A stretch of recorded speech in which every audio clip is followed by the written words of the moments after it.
The sun was just beginning to slip behind the trees when I pulled up to the family house in Charleston.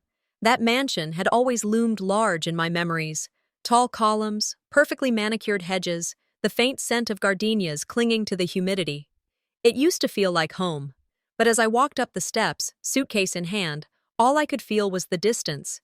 The air was heavy, but not from the heat. It was something colder. My sister opened the door before I could knock. No hug, no smile, just a clipped, "You made it." I nodded. "Of course." "There's been a small change," she said, already turning her back to walk inside. Her heels clicked like punctuation against the marble floors. "You'll be in the guest room this time." That stopped me. "The guest room?" She looked over her shoulder. "Until you learn to respect the family's rules, this is where you belong." I didn't argue, didn't let her see my fists tighten around the handle of my bag. I just nodded, like it didn't sting. But it did. That house, that family, they'd all been mine once. Now I was a visitor with assigned seating. Back when Dad was sick, I was the one who stayed. The youngest daughter, always told to be quiet, to stay out of adult matters. My brother went off to law school. My sister flew first class to fundraising galas. I stayed home, canceled college, made soup, cleaned up after seizures, rubbed Dad's cold hands at 3 a.m. Nobody asked me to. Nobody ever said thank you either. I remembered the day Mom's jewelry was passed down, just handed to my sister, like I wasn't even in the room. That wasn't about the pearls or the diamonds. It was a statement, the same one I heard now, loud and clear. The guest room wasn't just a different bed. It was exile. At dinner, the table was full, but I'd never felt emptier. Conversation flowed around me like I was furniture. My brother went on about his latest investment. My sister bragged about the vacation home she just had to have. They laughed, toasted, shared inside jokes. Then my sister set down her wine glass, leaned forward and said, "Speaking of family investments, what have you contributed exactly?" I blinked. "Excuse me?" She smiled like a cat. "I mean, we all pitch into the family trust. You've been kind of absent, haven't you?" I glanced at my brother. He looked away. Mom cleared her throat and stared at her plate. I swallowed hard. "I took care of Dad. For 3 years." "Right," she said, voice dripping in condescension. "And we're all grateful. But this isn't about sentiment. It's about legacy." I forced a smile. "Well, I'm just happy to be here." But I wasn't. I was shrinking inside myself, invisible all over again. Later that night, I sat on the edge of the guest room bed. The walls were beige, the bedding stiff, no photos, no warmth, just a place to hold someone who didn't belong. I looked around. Everything in that room screamed temporary. I opened the drawer beside the bed and found an old family photo. Everyone was smiling at the camera except me. I was off to the side, half in shadow, half cropped out, like they forgot I was even there. "You're not powerless," I whispered to myself. "You're just quiet. There's a difference." I hadn't thought about that document in years. Dad had insisted I co-sign it a month before he passed. "It's just paperwork," he'd said, "but one day you'll need to know who really owns what." At the time, I was too tired to care. Grief blurred everything. I shoved it in the bottom of my bag, behind old receipts and forgotten notebooks. Now, I reached for that same bag and dug until I found it. The envelope was wrinkled, but sealed. My name stared back at me, clear as day, listed as the primary heir to the estate. All this time, they'd been treating me like a guest in my own house. "They forgot who they were dealing with," I murmured. I woke before the house did. The air was still. No creaking stairs, no muffled voices, just the ticking of the antique clock in the hallway and the heavy quiet of a place that had made it clear I wasn't welcome. I got dressed in silence, my shoes in hand until I stepped outside. The sun hadn't fully risen, but Charleston was already warm, the morning sticky with summer. I didn't look back at the mansion. I just walked down the gravel path and called for a rideshare, heart pounding, hands clenched. Downtown was still yawning awake when I arrived at the old law office tucked between two newer high-rises. Nothing about the place had changed since my father's time. Same brick walls, same brass door handle. I'd only been there once with him, years ago. I remember thinking it smelled like paper and dust and importance. The receptionist blinked in surprise when I gave. I looked up at Aldridge. He said something to me once, but I didn't understand it until now. I could still hear my father's voice in that hospice room, the way his fingers gripped mine, even when his own body was giving up. "Don't let them shame you for being quiet," he whispered. "The strong don't shout." At the time, I thought he was just trying to comfort me, but now it felt like a map, one he'd left only for me. Aldridge folded his hands. "You understand, Mara, this isn't just a legal win, it's power, but power used too soon becomes chaos. So what do you suggest?" "We don't tell them yet. Let them think nothing's changed. Then, when we hold a formal family meeting, under the guise of estate tax revisions, we drop the truth. Clean, legal, undeniable." I sat back, heart steadying. "And if they contest it?" "They can't. Your father ensured it was airtight. No loopholes. No disputes." It was the first time in years I felt something stronger than sorrow. I felt anchored, armed. When I stepped out into the morning light, the city buzzed with routine: coffee carts, sidewalk conversations, the occasional bark of a dog. But inside me, something had shifted. I'd spent a lifetime holding my tongue, waiting to be heard.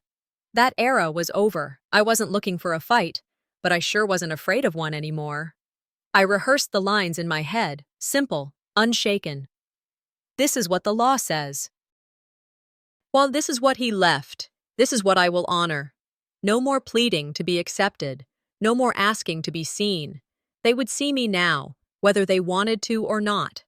And so, I returned to the mansion, not as a guest, but as its rightful owner. The email arrived just before sunset.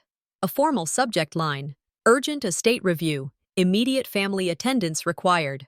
Signed by Mr. Aldridge, stamped with his firm's letterhead. By 7, we were all in the formal living room. Nobody spoke much, just the quiet shuffle of expensive shoes on polished hardwood and the creak of inherited leather furniture settling under stiff backs. My brother poured himself a scotch. My mother clutched her pearls as if she were preparing for a funeral. Calla, of course, had claimed Dad's old recliner. She sat like it belonged to her, like he'd left her the crown and throne to match. I sat opposite, just near enough to the edge of the room that I could see everyone's faces, but not feel engulfed by them. I didn't bring notes. Didn't need to. I brought memory and a document they didn't even know existed. Mr. Aldridge stood near the fireplace, clearing his throat, but before he could begin, Calla leaned forward. "Before we dive into all that tax nonsense," she said, flashing her rehearsed smile, "can we talk about something that really matters?" Her tone was casual, almost charming. That's how she delivered her blows, dressed up like pleasantries. "I know we're all here to talk about the estate, and I know emotions are running high," she continued, pausing just long enough to glance at me. "But I think it's important we consider what's reasonable, especially considering Mara's history." I didn't move, just watched her. "She's had some hard years," Calla went on. "There were those long months when she barely left the house. And didn't you once," she turned to my mother, "mention that she saw someone, professionally, I mean?" There it was, wrapped in sugar, served with a smile. "I think Dad would have wanted stability. Someone reliable, steady, not someone who, well, might be overwhelmed by all this." She shrugged, as if that excused the daggers. I felt the room tilt just slightly. Eyes flicked toward me and then away again. No one spoke, not even my brother, who stared into his glass like it held the answers. Calla looked so pleased with herself, so gentle in her sabotage. But I'd seen that face before. It took me back to the night she found my journal. We were 16. She was hosting a sleepover. I was dumb enough to think sharing a room meant sharing trust. She'd pulled my notebook from under my pillow and read it aloud. Page after page of teenage fear, quiet hurt, longing to be seen. Nothing scandalous, just raw. Mine. Her friends had laughed. Calla had laughed the loudest. I'd yanked it from her hands and locked it away the next day, along with any urge to confide in anyone again. That night never left me. And looking at her now, I saw it all over again, how she used gentleness like a blade. I didn't respond. I didn't need to. Mr. Aldridge kept flipping through his folder slowly, almost theatrically. Yet I let the silence stretch until it was almost painful. Then I looked directly at her. Do you remember what Father wrote in his final letter to me? Calla blinked. Her lips parted just slightly. Because I brought a copy, I said. The shift in the room was palpable. Even my mother's breathing changed. Calla tried to smile, but it didn't reach her eyes. I don't remember him writing anything to just you. That's funny, I said, because it's dated, signed, and notarized. Mr. Aldridge raised his eyes and gave a subtle nod as if to say, whenever you're ready. I held the letter in my lap, one hand resting over it, not trembling, just steady. You were right, Calla, I said calmly. I am delicate. I've always been. She tilted her head as if waiting for a punchline. And people like you mistake that for weakness. Pause. But maybe delicate things can cut deep, too. Mr. Aldridge stood. He opened the folder. And as the first sentence of my father's final letter spilled into the room, I saw it. Calla's hand tightened on the armrest. Her chin twitched. She knew. She knew the fire had started. I left the living room under the guise of needing fresh air, but in truth, I slipped into the library, a space I'd wandered as a child, trailing my father's footsteps. The shelves loomed, heavy with leather-bound volumes and thick dust. The scent of old pages was comforting, like memory. I carried the original file close to me, fingers curled around the edges, a secret ready to breathe. Behind me, soft steps. Calla and Atticus trailing, feigning concern, but breathing suspicion. I felt their eyes even before I sensed them. Mr. Aldridge came last, quietly, carrying a sealed envelope with the words Delacroix Private stamped on it. The tension settled like a weight in the room. I knew this meeting would expose everything hidden. Mr. Aldridge cleared his throat and opened the envelope. He spoke each word carefully. This was the original, unedited will. In it, my name stood first, not just as heir, but as guardian of the estate. Calla's color drained. She stammered objections, but Aldridge held the room in silence with one calm sentence. Your sister is correct. This was your father's intent. A gasp from my mother, a shift among cousins. The shock hit sharp. I stayed still, let them react. Their faces said more than any words. He led us to the private gallery as evening light dimmed. Portraits lined the walls, ancestors smiling down. One painting done recently nearly erased my face, faint and blurred. Aldridge clicked a hidden switch, lights flickered. A second layer revealed original portraits, full and sharp, with father's notes beside mine. The contrast was brutal. In one world, I was nearly removed. In the other, I was central. The gallery went quiet. The weight of proof hummed in the air. I tasted vindication. Calla pushed through the hush. That painting is a forgery, she said, voice shaking. You're manipulating memory itself, I replied softly. No, you manipulated the memory. She accused me of fabricating claims to destruct the family name. I held my ground.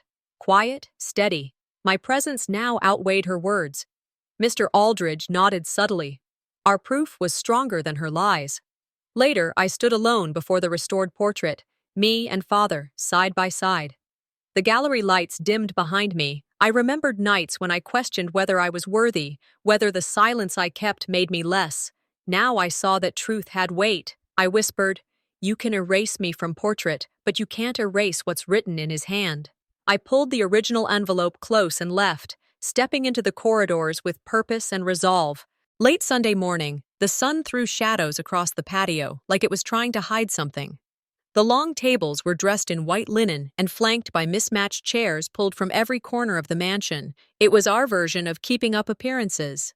There were smiles, but they didn't match the eyes behind them. I was seated at the far end, a subtle exile, I noticed.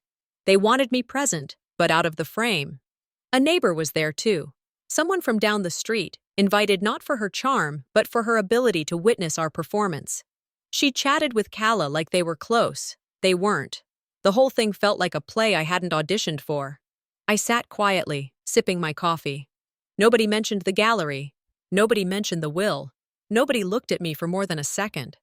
The silence was worse than yelling. Calla stood with a glass of Prosecco raised high.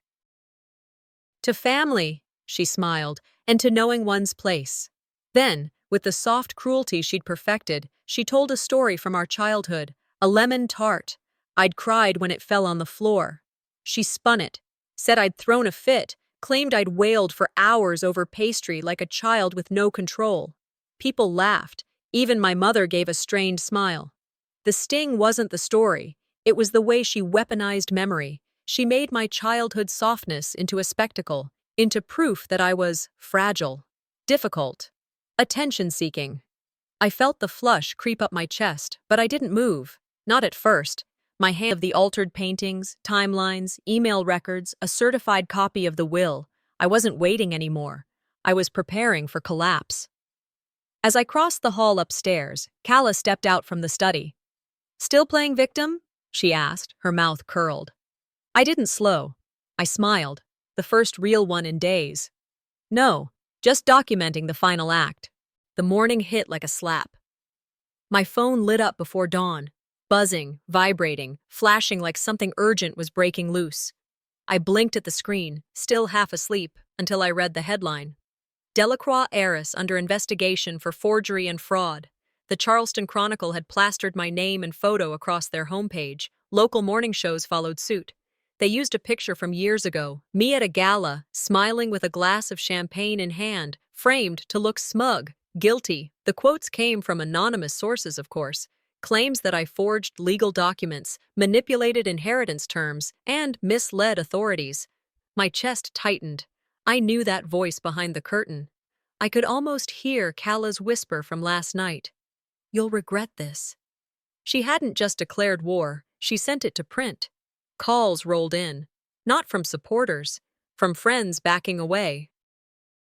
From board members of foundations I'd never asked to join, but now claimed I'd embarrassed their values. Even Mother wouldn't answer. When she finally texted, it read, "I can't deal with this right now. Atticus, one line. You should have stayed quiet. We warned you." The staff shifted around me like I was contagious. Dishes rattled a little louder. Doors closed a little faster. No one said anything, but they didn't have to. The message was clear. I sat outside on the back porch, the same chair Father once used for his Sunday papers. My coffee was cold. I hadn't taken a sip. I stared at the yard, green, trimmed, perfect, and felt the weight of the lie sitting in my lap. Calla wasn't trying to win. She was trying to delete me again. But this time, I wasn't going anywhere. By mid-morning, I was in Mr. Aldridge's office. His desk was neat as always, a chess set mid-game on the corner. "I assume you've seen it," I said, handing him the Chronicle's printed article. He nodded. "Lies leave trails," he replied calmly. "And trails usually start on paper." We went through everything: files, emails, voice memos, legal drafts.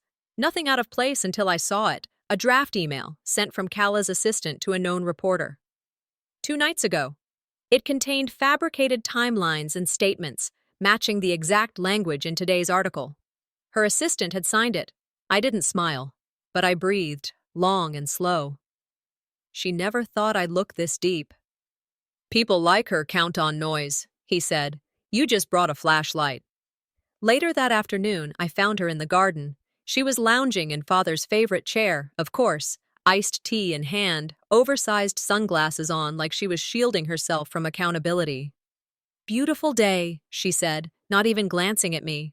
I pulled the chair opposite hers and placed the printout on the table. "Recognize the signature?" I asked. She didn't even blink at first. But then I saw it, a microsecond of pause, a twitch in her jaw. "You wouldn't dare make this public," she muttered, setting down her glass. I leaned in. "You made me public first." Silence stretched between us. The air buzzed with cicadas and tension. She adjusted her glasses but didn't speak again. And for the first time, I saw it. Uncertainty. That evening, I sealed a thick envelope addressed to the Chronicle's legal team. It held proof: call logs, screenshots, and a verified signature from her assistant. Aldridge certified the documents himself. I didn't add any note. I didn't need to. By sunrise, the news had flipped. False accusations in Delacroix estate scandal. Sister implicated. The photo was new. Me standing firm outside the courthouse, head high. Aldridge called briefly. They're opening an internal investigation. 10 minutes later, Calla burst into my room, her voice a knife. You've ruined me. I didn't flinch. No, I said evenly, turning to face her. You did that. I just stopped pretending not to see it. She slammed the door so hard the frame rattled. That night, the power went out across the estate. Somewhere in the dark, someone screamed. Dinner had turned into a battlefield, and Atticus decided to fire the opening salvo. The silverware clinked uncertainly, glasses caught the dim light, and conversation fractured around us. He stood, voice carrying loud across the table. Mara, you manipulated the attorney. You blackmailed staff. You used underhanded tactics. His words cut through the room. If you were always meant to own this, why didn't you say anything earlier? Those words felt like old accusations dressed up in new clothes. Guests shifted, murmuring. Calla's lips curled in satisfaction, as though she had just called the shots. My heart pounded, but I forced myself to remain still, unflinching. I saw my mother's eyes flicker, saw cousins avert their gaze. This was Atticus's desperate act to regain control of the narrative. I slipped away to a narrow hallway off the library. Shadows bloomed around me. I leaned against the wall, closed my eyes. Doubt crept in. What if he was right? What if I'd waited too long? What if I'd misstepped somewhere? Memories haunted me. Years I swallowed my pride, muffled my voice, folded myself small so as not to cause more fire. My breath caught.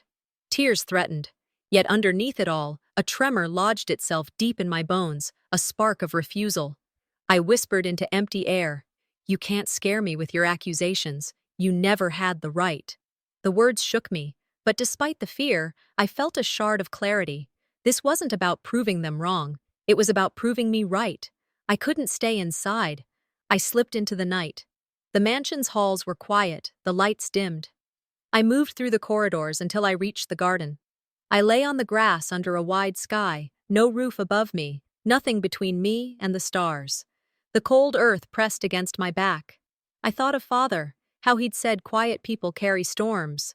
Vulnerability washed over me, but so did resolve.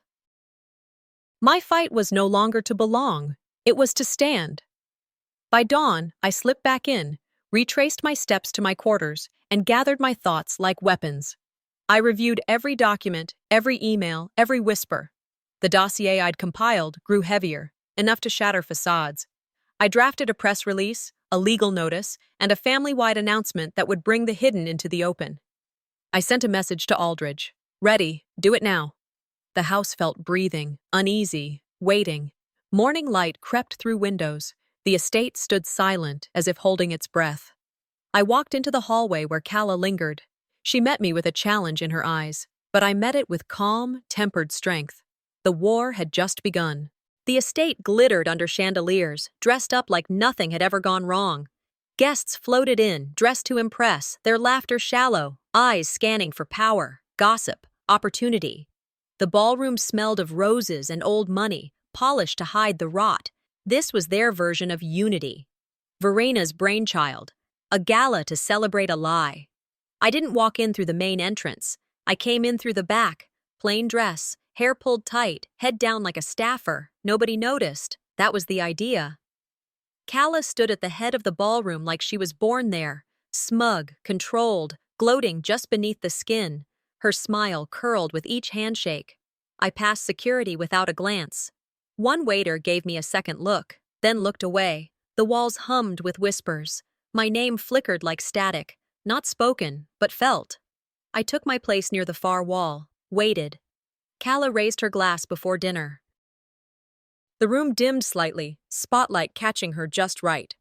To legacy, she said, to those who stood by truth and dignity, and to the ones who couldn't quite keep up, she laughed. The crowd chuckled. Then she turned her eyes right toward me, still smiling. And to those who thought their shadows were bigger than their light. Some guests turned to look. A few nudged each other, grinning. I stayed seated, calm. Her game was theater, and this night wasn't hers to win. Dinner began, quiet murmurs filling the space, and then the lights shifted, not by plan. The music stopped mid-note. From the far end of the room, Mr. Aldridge stepped forward, black suit, crisp tie, holding a manila envelope like it held more than paper. "Ladies and gentlemen," he said, voice clear as crystal, "there's been a mistake, or rather, a correction, long overdue." The screen behind him flickered to life. A projection filled the wall, an image of the original will. My name at the top. And my rights in black ink. Gasps rippled across the room. Cutlery dropped.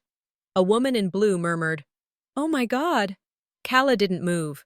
Mr. Aldridge held up the sealed envelope. "This is the notarized, validated document. Never voided, only buried. And now unburied." Then came the blow. His voice rang out like a judge's gavel. "You just evicted the owner." Silence. Calla's mouth opened, but no words came. Her hands trembled slightly, the wine glass on the table still full. I stood, slow, my dress simple, no jewels, no show, just my father's old locket in my palm. I walked to the front, next to Aldridge, looked straight into the crowd, and said nothing. I didn't need to. Everything had already been said.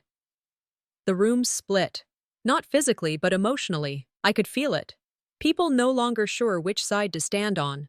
Calla turned, walked quickly toward the hall, her heels clicking like gunshots on marble. Cameras clicked. I stayed. Later, I found myself in the corridor behind the stage. The thick silence there was louder than applause. I leaned against a column, chest tight. 2 servers passed behind me. I heard one whisper, "She finally took her place." I closed my eyes. Not pride, not even relief. Just release. All the nights I sat in silence, all the times I wondered if maybe they were right. I whispered to no one. I never asked to be king, just to be seen. And for the first time, It's been a month since the night everything cracked open. No cameras, no staff creeping behind doors, just silence and air that no longer feels staged. I walked the garden barefoot, tea warm in my hands, letting the wind thread through my hair. The roses are blooming late this year, stubborn like me. There's a bench near the old fountain where I sit most mornings, not to plan, not to fight, just to breathe. The mansion doesn't feel like a battlefield anymore. It breathes softer now, like it's exhaled something long held. I overhauled the staff quietly, not out of vengeance, just necessity. Those who stayed understood the shift. Fairness isn't complicated, it just takes consistency. Verena never reached out. Not a word. But silence is a choice, too, and hers said everything. For the first time, I walk through these halls without rehearsing my worth. I don't need to defend my space, because it's mine now, and I don't owe anyone a reason why. Later that day, I go through a drawer I'd avoided for years. Letters, yellowed at the edges, all written in my hand. Some to father, some to Calla, some to no one in particular. I read them slowly. There was a version of me in every envelope, one begging, one furious, one unsure. I pause at one I'd forgotten. Dated the week after father died. Scribbled in red ink, the kind you'd steal from a church pew. "You taught me to be tough," I say aloud, "but I had to learn kindness on my own." I burn most of them in the fireplace. A few I tuck back gently. Not for regret, but because even the darkest ink holds part of your becoming. One letter remains unopened, the one I found backstage after the gala. Plain envelope. My name typed. Inside, a photo of me at 17, my face scratched out. And beneath it, one line. "This isn't over." I lock it in a drawer. It doesn't scare me. Not anymore. Some ghosts you don't chase. You just refuse to let them sit at your table.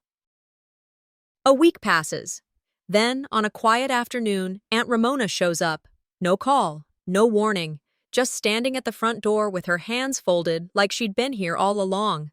We share tea outside, neither rushing to fill the silence. Then she speaks. "I tried to warn you, years back, about the will, about your mother's side." She explains how she'd tried to protect me, how Kala intercepted letters, blocked every effort. Ramona's voice cracks, but she doesn't apologize. She just tells the truth.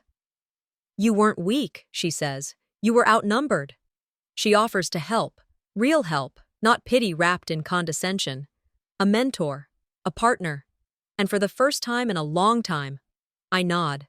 I accept without guilt. Not long after, I begin changing things that matter. We tear down the tennis court. In its place, we start a community center. Nothing flashy, just practical space for women who need a second chance, like I once did. I start a new internship program. One of the applicants has a criminal record. I hire her anyway. We hold a dinner one night, nothing extravagant, just close friends, the ones who stayed. We laugh in the dining room. No one's watching the door. No one's waiting to be stabbed in the back. The master suite no longer echoes. I sleep with the window open. No ghosts, no footsteps, just peace. At dusk, I walk the garden. A young oak stands by the old maple. We planted it last week. I kneel, press fresh soil around its base. My fingers dig deep, not to bury, but to root. As I stand, brushing my hands off, my phone buzzes. Unknown number. A message. See you soon. I don't stiffen. I don't check the gates. I smile, small and sure. Let them come, I say, steady. But they should know. I'm not the same girl they threw out.